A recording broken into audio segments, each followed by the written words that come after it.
ଓଡ଼ିଶାର ସମସ୍ତଙ୍କୁ ମୋର ହାର୍ଦ୍ଦିକ ଅଭିନନ୍ଦନ ମକର ସଂକ୍ରାନ୍ତି ଉପଲକ୍ଷେ।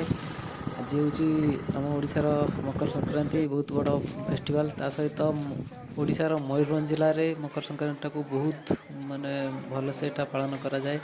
ଆଜି ମୁଁ ଏଇଟା ମୟୂରଭଞ୍ଜର ଗୋଟେ ଜାଗାକୁ ଯାଇଥିଲି, ଯେଉଁଟାକି ଏଟାକୁ ଶମୀ ବୃକ୍ଷ, ଆପଣ ଆଗରୁ ଭିଡ଼ିଓରେ ମୋର ଦେଖିଥିବେ। ଆଜି ଯାଇଥିଲୁ ଶମୀ ବୃକ୍ଷ। ତେବେ ଶମୀ ବୃକ୍ଷରେ ଏଠି ଗୋଟେ ବହୁତ ବଡ଼ ମେଳାର ଆୟୋଜନ କରାଯାଏ। ଯେଉଁ ମେଳାକି ମୟୂରଭଞ୍ଜର ପୁରା ଫେମସ୍ ମେଳା। ଆମେ ଚାଲନ୍ତୁ ଯିବା ଟିକେ, ମୁଁ ଆପଣମାନଙ୍କୁ ଉପରେ ନେଇକି ଦେଖେଇ ଆଣୁଛି କି କ'ଣ ଏଇଟା। ମେଳା ତ ଏ ସାଇଡ଼୍ରେ ହିଁ ହୁଏ, କିନ୍ତୁ ଏଇଟା ଆପଣ ଯେଉଁ ଶମୀ ବୃକ୍ଷ ଅଛି, ଆର ମାନେ ଅଛି ଯେ ଶମୀ ବୃକ୍ଷ ଯେତେବେଳେ ଆମର ପଞ୍ଚୁପାଣ୍ଡବମାନେ ଏଠାରେ ଯେଉଁ ଯଜ୍ଞ କରୁଥିଲେ କିମ୍ବା ଏଠି ଯେତେବେଳେ ତପସ୍ୟା କରୁଥିଲେ, ସେ ତାଙ୍କର ଅସ୍ତ୍ରଶସ୍ତ୍ର ଏଇଠି ସବୁ ଲୁଚେଇକି ରଖିଥିଲେ। ସେଥିପାଇଁ ଏ ଜାଗାଟା ବହୁତ ଫେମସ୍ ଅଛି। ଦେଖନ୍ତୁ ଏଇପଟରେ ଗୋଟେ ବି ଯେଉଁ ପଞ୍ଚୁପାଣ୍ଡବ ଦେଖିଲେ, ସେଠି ତାଙ୍କର ମୂର୍ତ୍ତି କରାହେଇଛି। ଏଇଠି ଗୋଟେ କବାଟଟା ଅଛି, ଏଇଟା କୁହନ୍ତି ଯେ ଏଇଟା ମକର ଟାଇମ୍ରେ ଖୋଲେ। ମୁଁ ତ ସେଇ ଭାବିକି ଆସିଥିଲି, କିନ୍ତୁ କାହିଁ ଏଇଟା ମକର ଟାଇମ୍ରେ ଆଜି ଖୋଲା ହେଇନି। ହୁଏତ ଆଜି ମକରର ଫାଷ୍ଟ ଡେ, ସେଥିପାଇଁ ଟିକେ ଗହଳି କମ୍ ଅଛି। କିନ୍ତୁ ଏଇଠି ବହୁତ ଗହଳି ହୁଏ, କାହିଁକିନା ମକର ପ୍ରାୟ 10 ଦିନ ଭଳିଆ ଏଠି ହେବ ମେଳା। ବହୁତ ବଡ଼ ମେଳା ହୁଏ। ଏଠିକି ବହୁତ ସାରା ଲୋକ ଆସନ୍ତି, ଦେଖନ୍ତି, କରନ୍ତି। ବହୁତ ବଡ଼ ମେଳା ଏଇଟା ଗୋଟେ। ଦେଖନ୍ତୁ କେତେ ହାଇଟ୍ର ଲୋକମାନେ ଏଇଠି ବହୁତ ଉପରକୁ ଚଢ଼ିଛନ୍ତି। ଏଠି ବହୁତ ରିସ୍କ ଅଛି, କାହିଁକିନା ପାହାଡ଼ ଉପରେ ପୁରା ପ୍ଲେନ୍, ଗୋଡ଼ ଯଦି ଖସିବା ନା ପଡ଼ିବା ସୁନିଶ୍ଚିତ। କିନ୍ତୁ ବହୁତ ଲୋକ ଥାଆନ୍ତି, ପୁରା ବହୁତ ଉପରକୁ ଯାଆନ୍ତି ବୁଲିବା ପାଇଁ। ଏଠି ଗୋଟେ ହନୁମାନଙ୍କର ମୂର୍ତ୍ତି କରାହେଇଛି। ଯଦି ଆର ଟିକିଏ ରକ୍ଷଣାବେକ୍ଷଣ କରାଯାଆନ୍ତା, ତାହେଲେ ବହୁତ ଭଲ ଲାଗନ୍ତା ବି ମୂର୍ତ୍ତିଟା। କିନ୍ତୁ ବହୁତ ବଢ଼ିଆ ହେଇଛି। ଦେଖନ୍ତୁ ଲୋକମାନେ କେତେ ଉପରକୁ ଯାଇକି ସେଠିକି ଚଢ଼ିକି ଆସୁଛନ୍ତି। ଏଠି ପାଖରେ ସାଇଡ଼୍ରେ ଗୋଟେ ମନ୍ଦିର ଅଛି, ହୁଏତ ଏଇଟା ଶିବ ମନ୍ଦିର। ବହୁତ ଆଜି ଯେହେତୁ ସଂକ୍ରାନ୍ତି, ତେଣୁକରି ବହୁତ ଭିଡ଼ ବି ରହିଛି ମନ୍ଦିର ପାଖରେ। ଦର୍ଶନ କରିବା ତ ବହୁତ ବଡ଼ କଥା, ପୂଜା ଅର୍ଚ୍ଚନା ପାଇଁ ବହୁତ ଭିଡ଼ ଅଛି।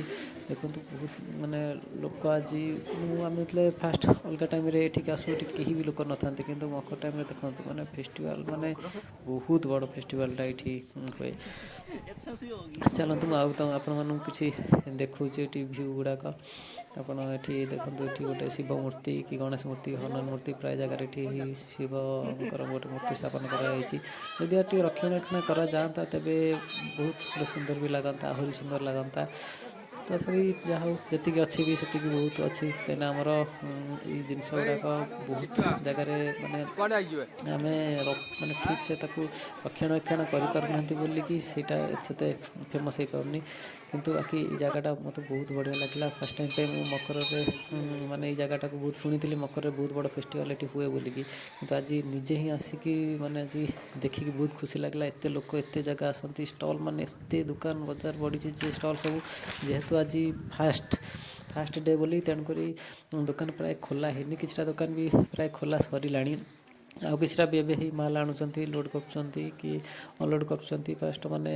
ଏଇଟା ନୂଆ ସବୁ ଦେଖନ୍ତୁ, ସ୍ପେଶାଲ୍ ଚାଟ୍, ଦହିବରା, ପାମ୍ପୁଡ଼ି ଚାଟ୍, ମେଳାରେ ଯାହା ବି ଆପଣ ଖୋଜିବେ ନା, ଏ ଠାରୁ ଜେଡ଼୍ ସବୁ କିଛି ମେଳାରେ ମିଳିବ।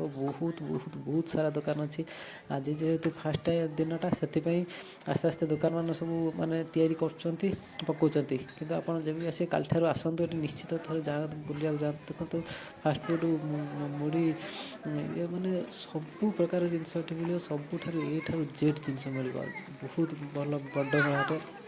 ନିଶ୍ଚିତ ଆପଣମାନେ ମୟୂରଭଞ୍ଜରେ ରହୁଛନ୍ତି ଏଇଟା ତ ସିଓର୍ ଜାଣିଥିବେ। ଯେଉଁମାନେ ମୟୂରଭଞ୍ଜ ବାହାରେ ରହୁଛନ୍ତି, ଥରେ ଭିଡ଼ିଓଟା ଦେଖିକି ଥରେ ଆଟଲିଷ୍ଟ ଟ୍ରାଏ କରନ୍ତୁ ଏଠିକି ଆସିବା ପାଇଁ। ବହୁତ ବଢ଼ିଆ ଜାଗା, ବହୁତ ବଢ଼ିଆ ପ୍ଲେସ୍ଟା। ଆପଣ ଏଠି ବୁଲିବେ, ଦେଖିବେ, ଭଲ ମେଳା ଏଠି ବି ହୁଏ।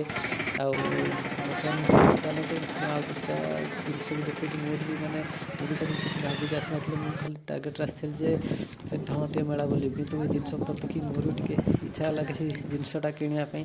ତେଣୁକରି ଦେଖନ୍ତୁ, ଏଇଟା ଗୋଟେ ପାଖରେ ଗୋଟେ ଗୁମ୍ଫା ଟାଇପ୍ର ଅଛି। ହୁଏତ ଏଠି ତ ପ୍ରାୟ ଦେଖୁଥିଲି, ଏଠି କ'ଣ ବାଟ ନାହିଁ ବୋଧେ। ଆଗରୁ ପ୍ରାୟ ବାଟ ଥିଲା, ଏବେ ବନ୍ଦ କରାହେଇଛି କି କ'ଣ କରାହେଇଛି, ମୁଁ ଏଇଟା କିଛି ବୁଝିପାରିଲିନି।